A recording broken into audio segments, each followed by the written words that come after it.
ana mehriga.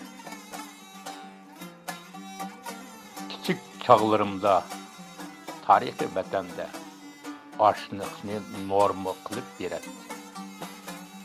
Guruch tamig'i bizga nayda az nasib bo'ladi.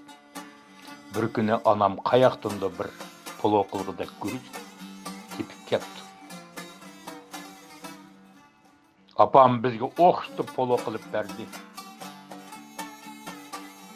Ayıldaki hemmimiz birbirimizge bakmay polonu iştiya bilen yedik. Apam kazan beşidin kelmey bizge polo uçuş bilen avara idi. Ana sen mi kelip yesen bolmamdı dedim. Ben öyünün çoğu, ballarının çoğu bolgaçka. Apamның polonu yemegini de kar.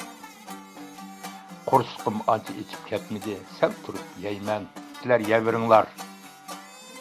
Biz apam sel turup yaydığa okşaydı dep poloğu toysak mı közümüz toymay yeviriptik. Apam bizni köp yavalsın dep özü yemegen ten. Keyin kazanғы karıslak pop-puruk iken, lekin apam kılıp turup poloğa anti iştahim yok, kuruknan yesemi boludur dedi. Şu çağda apam poloni iştiha bilen huzurlanıp yeyişimizdin tolumu hoş bulganken, demek anının bəxti, şatlığı perzentlerimnin hatırcam bəxtiyar turmuşudur. Apamның kuruknan yey degen sözünü oysam, hazır közümge ısık yaş geliyor. Özüm reallıkta uçurattan bir kısım anılarga seliştirip, apamның perzent üçün bir uluk ustazlık rolünü alğanlıqdan paqırınıp ketimen. Hem mağrur oldumen. Ana insanlarının en uluğu, onun perzentigi bolgan mihir bəbitiga hiç nime tenk kelmeydi. Şuna ana perzent aldıdaki obrazga dikkat kılış gerek. O öz perzentinin anısı bolup kalmay, bir bütün milletin anısı. Anaları sapalık, bilimlik, okugan, medeniyetlik bolgan milletin perzentleri mi sapalık boludur.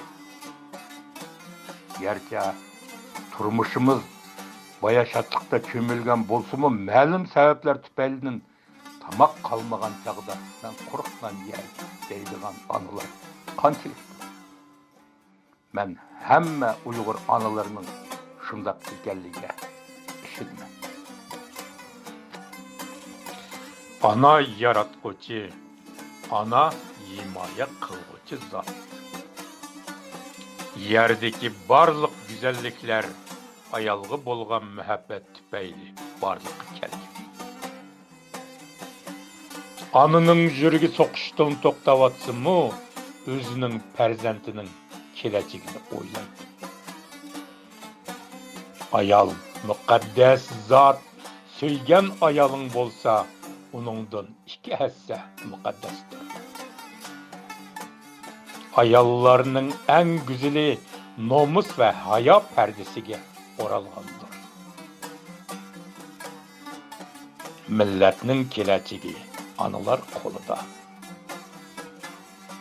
Dünyada her kandak güzellik anının öz perzentisiga kılgan acayip tebessümü bilen ispatlandı. Qarangıda közünü tengip koysumu, seni periklaydigan bir insan var. O bulsumu, senin anan. Gororluk ayalının sözü, gororsuz erkişinin muştumudun kattık. Ana, biz yemişem qarzdar boluduğan uluk zat. Ayal ayilini bina kılgıcı, islahat kılgıcı, güzelleştirgücü, paravelleştirgücü, inaklaştırgıcı, uluk alım desek buludu. Aile bəxti erinin bilimiga emas, ayalının akıl bilimiga bağlıq. Hazırkı vaqtda yaxşı ayallar, yaxşı keliller, yaxşı anılar her bir ayılda uçuşudur. Ular meyli şehirde, yizlarda, iş orularda, hizmet orularda, mektepteki muallimler bolsun, okumuşluk ayallar bolmasın, milletimizning yeni avlodlarini dunyoga akilib, ularni milliy madaniyatimizni, ana tilimizni, milliy urf-odatlarimizni, ota-bobolarimizdan miras qolgan esil an'analarimizni o'g'itib tarbiyalab, kelajakda hamma tarafdan yetilgan Uyg'ur millatining safoliq bo'lishiga kafolat qilib, zamonga loyiq yosh avlodni yetishtirish onalar qo'lida. Mana maşu ata boğularimizdan aytilgan danışman sözleri, qiz, singil, kelin, qiynana, ana va ayolga millat oldidagi qimmati va biz har vaqt qarzdor bo'ladigan ulug' zot ekanligini takrorlab ketgan.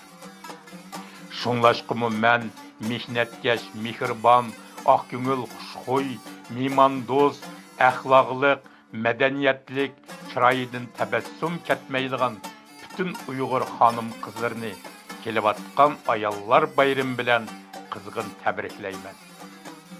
Sizlerge bəxit, saadet, teşlik amallık, uzak ömürler. Kılıvatkan işinlar, neticelik uyunlarda hatırcemlik kazan bişinlar, süpüranlar berketlik bolsun. Her vakt almı çıraylık üzünlardan tebessüm, külki ketmesin Uygurumның nazuk çalları.